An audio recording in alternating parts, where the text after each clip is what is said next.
That's classic, without a doubt. I know in my area of the Bronx, winter time at night, it is that quiet. It's that desolate. It's an eerie feeling at times. I remember as a kid going home sometimes at night. It might have been maybe 9 o'clock, 8:30, but it was dark out, winter, and the streets were bare. Nobody was on in the streets or around, and just walking. Sometimes it's an eerie feeling, just like this. You have that suspense walking home. It was quite an ordeal at times. Sometimes you're like, oh my God, am I going to make it home safe? Because you do have that, like, just that air of those streets, even though it's your neighborhood, like not knowing, dark, nobody around. It was fun, but over here, it is definitely an accurate depiction of the streets in New York and the neighborhood back in the day. Where are you going? Wait in the car.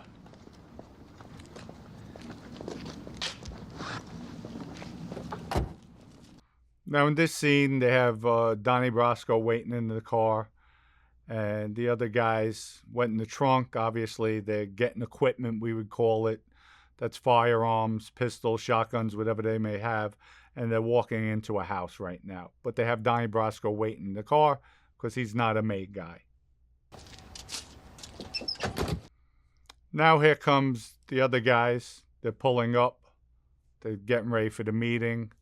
They're obviously going to the same house, but they're going through a different entranceway. Ah, shit, the bulb is out. Now, he talked about where's Bruno. This is the night where the three captains get killed. Joe Massino set it up with Sal Vitale, his brother-in-law, and a whole bunch of other people that I'll go into later on. But they talk about Bruno. Where is he?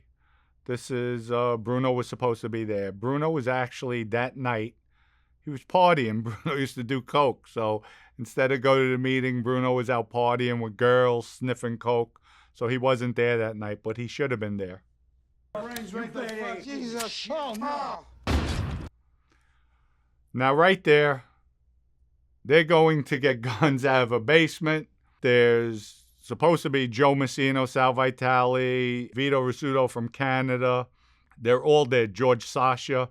The murder happened, but it happened at the 2020 club in Brooklyn that was owned by the Gambino. And they actually facilitated with the hit. They knew it was going down. But this was Joe Massino. And I'll continue to go on because what you see now did actually happen, but not in this format. Now, again, didn't happen that way. It happened at the 2020 club in Brooklyn when Sonny Red, Phil Lucky, Jacone, and Big Trin walked in. They were ambushed. Sal Vitale was in a broom closet, came out. That's how they got killed. But didn't happen in the basement of a house. That wasn't true. That's just Hollywood, the way they portrayed it. And it was much different than how they depicted in the story. Nobody said anything. They were caught off guard, and they got hit all at once. Now, Sonny Red was a dangerous man, had a fearsome reputation. And throughout the years, I wondered, Bruno escaped this because he was sniffing coke, partying that evening.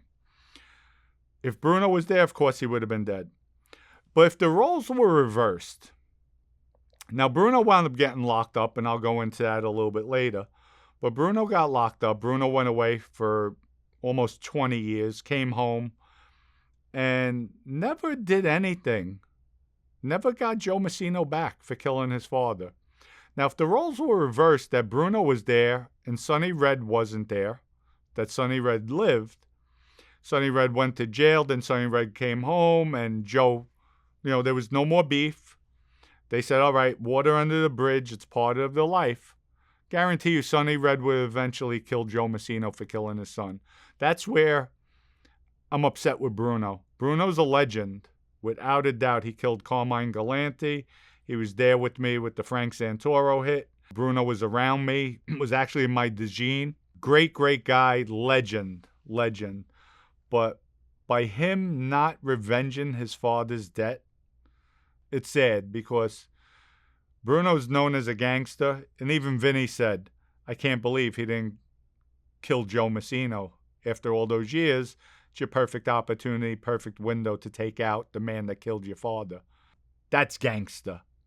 That would have been a John Gotti move. What John Gotti did, if Bruno does that, Bruno becomes the boss of the Bonanno crime family. All Bruno had to say to Vinny, brother, I'm rolling on Joe. Vinny would have been there like that. Like that. That's the way Vinny was, loyal. And at the end of the day, even though Vinny was very loyal to Joe, we all had a bond. Vinny, Bruno, and myself, we were tight. We were extremely tight. But that didn't happen. Joe Messino continued to run the crime family. Bruno, as I would say, dogged it. But by Bruno doing coke and partying, saved him that night. But this scene never happened in a basement at all of a house. Never happened this way whatsoever. Get out. Right there, he has to be shitting his pants thinking, oh my God, they know I'm a cop. That's the only thing that could be going through his head right then and there. You have to play it out. You have to play it out. Now, to me, being in the life, seeing this part, has to be one of the most idiotic parts of the movie I've ever seen. Reason being, you have the guy waiting in the car. You don't want him there for the hit because he's not a made guy. But now you bring him in a basement to help dispose the bodies. To me, that makes no sense. It's either you have him in or you don't. Simple as that. And by them bringing him in, but again, this is Hollywood, and that's what it is, a movie. Come on, Donnie. You see they hand Joe Pistone a knife. It's actually a knife saw to help chop up the bodies. But if I recall correctly, I think even Joe Pistone said he was supposed to be there on the hit, but they declined the last minute. Told him they didn't want him. They didn't need him. He didn't know it was a hit. They told him they needed him for something to be ready. And then last minute they canceled.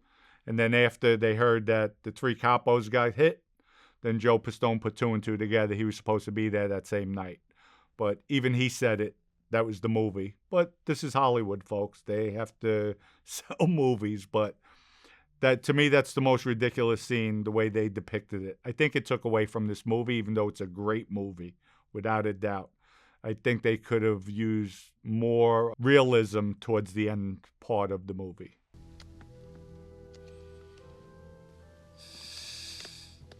They're getting ready to do a hit, but Lefty's telling him, basically, I treated you like you were my brother. If I ever had money, I'd give it to you, but I never had money. And if you're a rat, I should blow my own brains out. That's how disappointed he would be. So I'll continue. Okay. Let's go do this work. And that's about the life, folks. When you care for somebody in the life, you're tightly knit. You're going to take their word. You believe them, and that's what happens. That's that's part of the life when you really do care for somebody. So you could be a stone cold killer. You could be a serial killer in the life, the way Sammy was. But there's certain people that are just so close to you, you'll take it to the grave and die for. So at that point, Lefty's like, you know what? I believe you. And the purported hit is supposed to be Bruno on the boat, since Bruno got away. And there was a contract on Bruno after his father, Phil, and Big Trin got killed. They were all looking for Bruno. But this scene here, folks, never happened, not true, 1,000% not true. But I'll continue.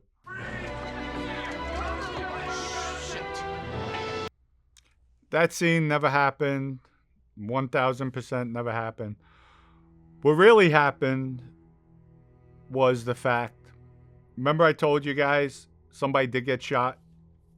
Well, I'll tell you a story. There was a contract on Bruno's life.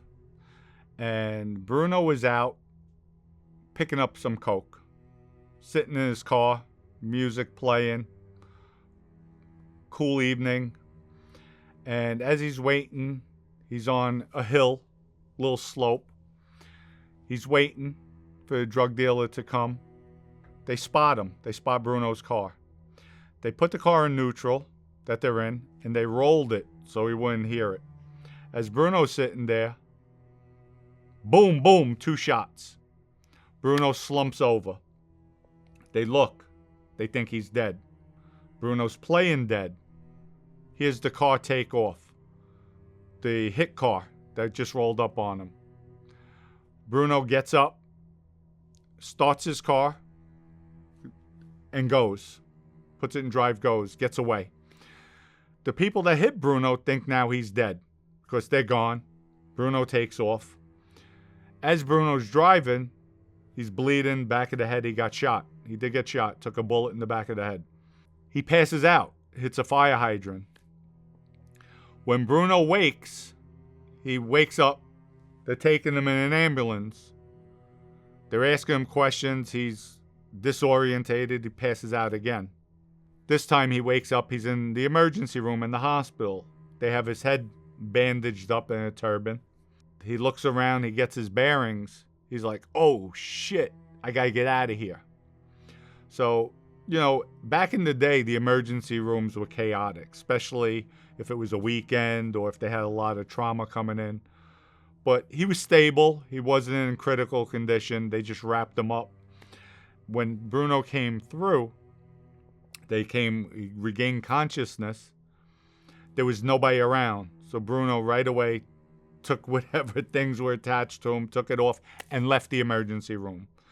Bruno went to a place. He had a lot of hideouts in Manhattan. Went to the house, one of the hideout houses. Old-time guy. Bruno knocks on the door, goes in. The guy had coke. Bruno started sniffing. And Bruno was getting high. But what happened was you have a sac of fluid that's around the brain, protects the brain. The bullet pierced it slightly, grazed it as it entered Bruno's head. So the sac was leaking. So that was giving him epileptic fits. Now, Bruno had the feds looking for him. He was suspect number 1. The mob looking to kill him. Finally, the feds caught up to him before the mob were able to actually kill Bruno. So when they locked him up, Bruno got locked up. He was with John Gotti, a whole bunch of guys in the holding cell. And Bruno would tell me, he's like, Dom, oh my God, John would go off, John Gotti, on certain people while they're in the holding cell. And Bruno would be like, oh, I'm getting dizzy. They all knew, like he would go into a fit. So John would calm down to calm Bruno down. John loved Bruno, so did the Chin. And because of John Gotti and the Chin, they got the contract lifted off of Bruno's life. But Bruno never saw the light of day, wound up doing almost 20 years when they arrested him. And throughout the years, the epileptic fits stopped because the sac with the fluid in the brain, it self-repaired itself because it was only a minor pinhole. So it wound up repairing itself, closing up, and Bruno was all right. But his fits were so bad, all his teeth in his mouth, when he would go into convulsion, broke all his teeth. I mean, all his teeth were broke. When he came home from jail, he had everything redone, his mouth redone. But that part was true, and law enforcement weren't aware that Bruno took a bullet to the back of the head. So this is one of the first stories they did come out with Bruno getting shot in the back of the head. Well, Bruno lived. Bruno's a cat. He has 9 lives. So I hope everybody enjoyed the story, and we got many more to come.